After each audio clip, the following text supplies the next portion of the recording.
saudaraku, bangkitlah bersama. Rasio moral kita sinar murni cahaya, padu dengan hadirin wal hadirat untuk tenang, berjuanglah untuk agar acara ini berjalan dengan hikmat, kita mendapatkan manfaat dari acara ini, baik ilmu, kebaikan, dan barokah dari Allah Subhanahu wa Ta'ala. Oleh sebab itu, mari sama-sama kita dengarkan sambutan atas Umaro, yakni Wali Kota Bekasi yang terhormat Bapak Dr. Pri Adianto Cahyono. Sallu ala Nabi Muhammad. Bismillahirrahmanirrahim. Assalamualaikum warahmatullahi wabarakatuh. Alhamdulillahirabbil alamin. Wassalatu wassalamu ala asrofil anbiya'i wal mursalin sayyidina wa maulana Muhammadin wa ala alihi washabihi ajmain, amma ba'du.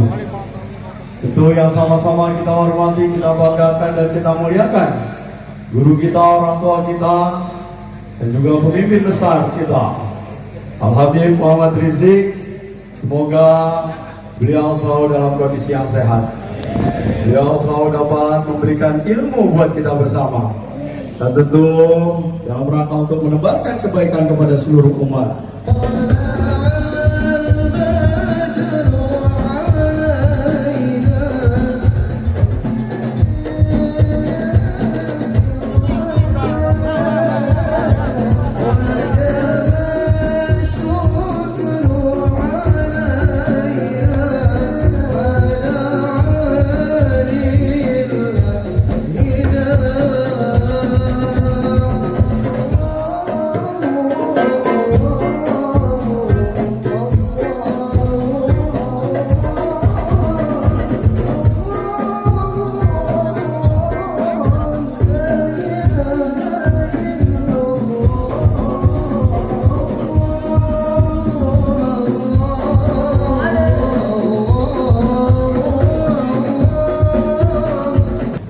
Kemudian juga yang selalu tidak saya banggakan, orang tua kita, guru kita, Haji Abdul Hadi Walid Sohibul Bait.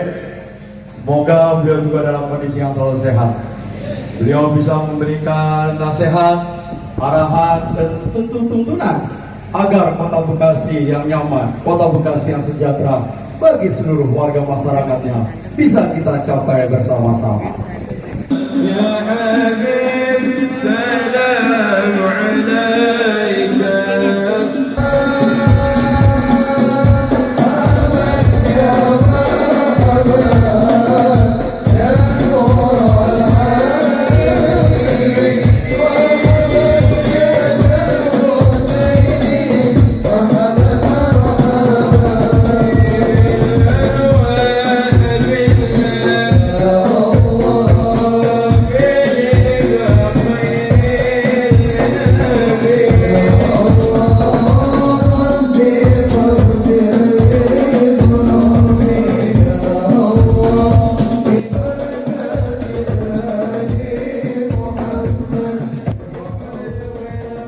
Perhatian kita penuh khusyuk, penuh khidmat. Sama-sama kita dengarkan ceramah kebangsaan yang akan disampaikan oleh guru mulia Ad-Doktor Ad-Da'ilullah Al-Habib Muhammad Rizik bin Hussein Shihab LCMA. Kepada beliau dipersilakan. Sallu ala Nabi Muhammad.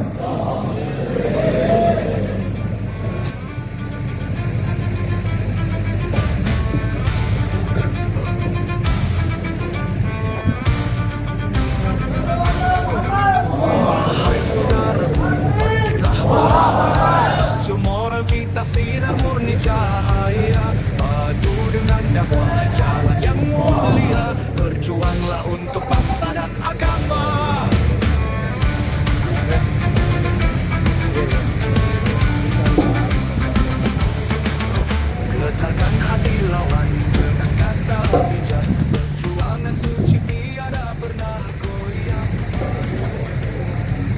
Assalamualaikum warahmatullahi wabarakatuh. Waalaikumsalam warahmatullahi wabarakatuh.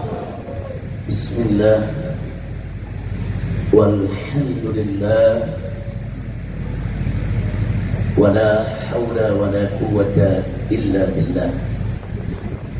Ashhadu an la ilaha illallah wahdahu la syarika lah. وأشهد أن سيدنا محمدا عبده ورسوله لا نبي بعده. اللهم صل وسلم وبارك على سيدنا وحبيبنا وشفيعنا ومولانا نبينا محمد وعلى آله الطاهرين الطيبين وأصحابه الغر الميامين ومن تبعهم بإحسان إلى يوم الدين. أما بعد، سيادة الحبائب الشرفاء وسعادة العلماء الفضلاء وجميع الحاضرين والحاضرات الأحباء الأعزاء رحمكم الله. في هذه المناسبة السعيدة أوصيكم جميعا ونفسي بتقوى الله وبطاعة رسول الله صلى الله عليه وسلم.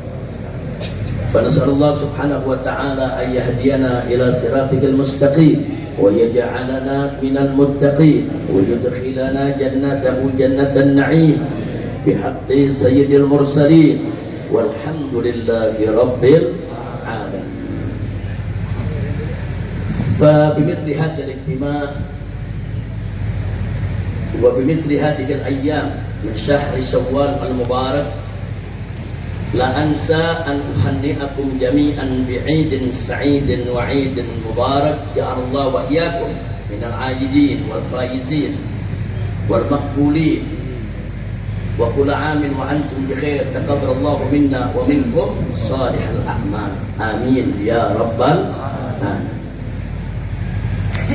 Kepada para habaib, para alim ulama, para kiai, para tokoh, para ulama dan umara yang hadir bersama kita pada kesempatan acara yang berbahagia ini, kita sampaikan apresiasi penghargaan kita kepada mereka, wabil khusus kepada segenap panitia penyelenggara yang telah mengorbankan waktu, tenaga, pikiran, harta benda, begitu juga para dermawan yang ikut mendukung daripada acara ini, wabil khusus guru kita semua, itu ayahanda kita semua, Akhina Al-Fadil Al-Muhtaram Al-Mukarram Kiai Haji Abdul Hadi hafidhahullah ta'ala wa ra'ah wa matallahu bituli hayati wa nafa'ana bi ulumi fid dini wa dunya wal akhirah amin ya rabbal alamin. Nah, untuk para alim ulama kita semua yang hadir pada kesempatan ini,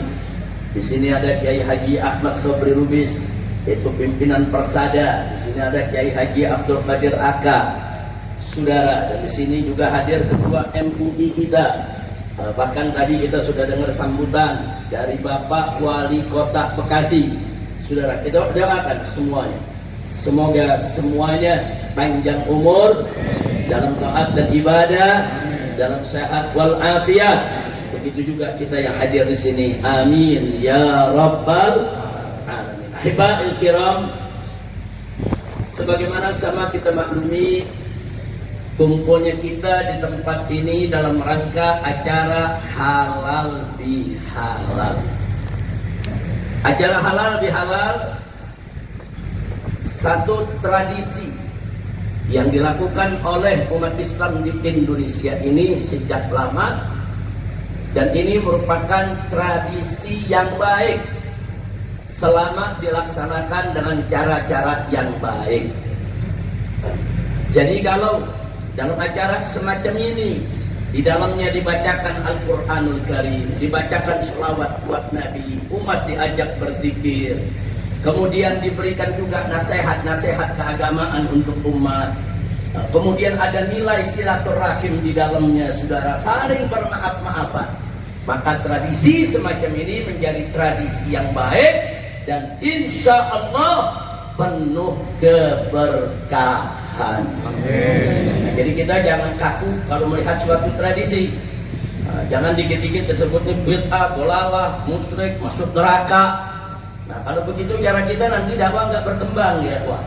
Yang penting tata cara pelaksanaannya jangan melanggar syariat, saudara. Tapi kalau tata cara pelaksanaannya dangdutan, nyawer, perempuan laki campur, joget-joget, saudara, mabok-mabokan, itu bukan halal bihalal, itu haram biharam.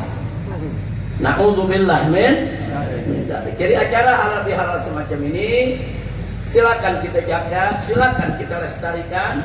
Bahkan kalau diisi dengan aneka ragam dakwah, ini bisa berubah menjadi syiar ya ikhwan. Syiar li'iklah kalimatillah subhanahu wa ta'ala. Amin ya rabbal alamin. Nah baiklah ya ikhwan, apa sih yang diinginkan dari halal bihalal? Dari halal bihalal semacam ini biasanya para ulama, para kiai, para tokoh dijadikan sebagai satu media kesempatan untuk saling bermaaf-maafan. Saudara, kan udah kemarin bermaaf-maafan pada tanggal 1 Syawal, kita berlebaran ke sana kemari. Ya, tapi seberapa banyak sih kita bisa datangi rumah saudara-saudara kita? Saudara, kadang-kadang hanya beberapa rumah yang kita datang. Kadang-kadang mungkin hanya cuma 100-200 orang yang kita temui, tapi lewat acara semacam ini bisa ribuan orang kita kumpul bersama saling memaafkan ya ikhwan. Jadi ini satu kesempatan yang luar biasa di mana kita membuka hati kita untuk memaafkan kesalahan saudara-saudara kita, dan saudara-saudara kita semoga juga membuka pintu maaf untuk kita semua insya Allah. Nah, kalau muncul pertanyaan apa sih pentingnya bermaaf-maafan, saudara, kesalahan itu ada dua. Ada kesalahan terhadap Allah subhanahu wa ta'ala, ada kesalahan terhadap manusia. Kalau pertanyaannya mana lebih berat, kesalahan terhadap Allah atau kesalahan terhadap sesama manusia? Tergantung saudara dari sisi mana kita melihat.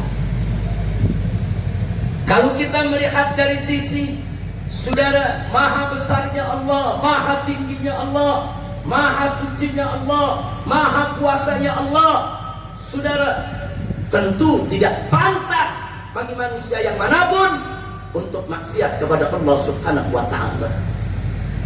Kenapa? Karena memang kehidupan kita ini pemberian dari Allah. Rezeki yang kita nikmati sehari-hari juga merupakan anugerah dari Allah. Tak pantas kita maksiat kepada Allah. Dan Allah kedudukannya begitu tinggi, begitu suci, begitu mulia. Saudara, betapa hinanya kalau kita berbuat kesalahan terhadap Allah. Jadi kalau dilihat dari sisi soal ketinggian, kesucian, keagungan, tentu kesalahan kepada Allah jauh lebih berat dibandingkan kesalahan terhadap sesama manusia. Kalau kita lihat dari sisi yang lain, dari sisi maha pengasihnya Allah, maha penyayangnya Allah, maha lembutnya Allah, maha dermawannya Allah, maha maafnya Allah. Sudah, kalau kita lihat bahwa Allah itu Ar-Rahman, Ar-Rahim, Al-Latif, Al-Wadud, Al-Afu, Al-Ghafur, Al-Ghaffar, saudara, kalau kita melihat dari sisi maha pemaafnya Allah, maka ketahuilah kesalahan terhadap Allah lebih mudah kita mendapatkan maafnya ketimbang kesalahan terhadap sesama manusia. Kesalahan terhadap sesama manusia kadang-kadang 7 Rejab dia nggak mau maafin. Sampai ada yang nyumpah-nyumpah, gua nggak maafin lu 7 turunan. Dan berapa banyak manusia kita sudah datang minta maaf, dia nggak maafin, saudara. Kita sudah ngaku salah dan nggak mau tahu. Berapa banyak, saudara. Tapi Allah, tatkala hambanya datang mengaku dosa, mengaku salah, memohon ampun dengan taubatan nasuha, Allah maafkan. Subhanallah, sebesar apapun dosanya, mau dosanya setinggi gunung, seluas lautan, nggak usah ditanya dosa apa saja, Saudara, selama hayat masih dikandung badan, dosa apa saja yang dia lakukan, tatkala dia kembali kepada Allah, raji'an taiban, dia kembali kepada Allah dalam keadaan bertaubat, dia mengaku salah, dia menyesali kesalahannya, dia memohon ampun kepada Allah, dan dia bertekad untuk tidak mengulanginya, betul-betul taubatan nasuha, Allah maafkan dia punya dosa.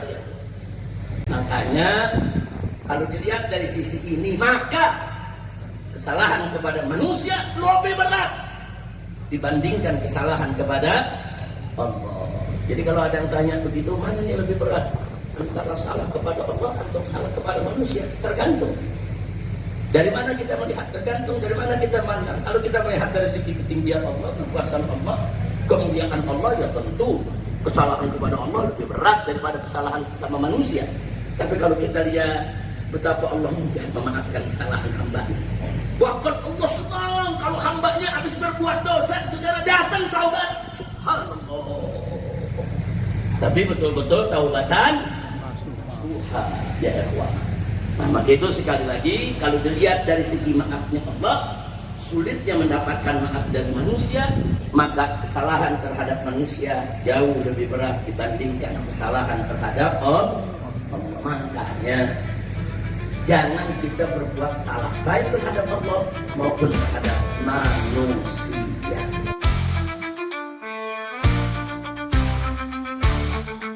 Wahai saudaraku, bangkitlah bersama. Rasio moral kita sinar murni cahaya. Padu dengan dakwah jalan yang mulia. Berjuanglah untuk bangsa dan agama.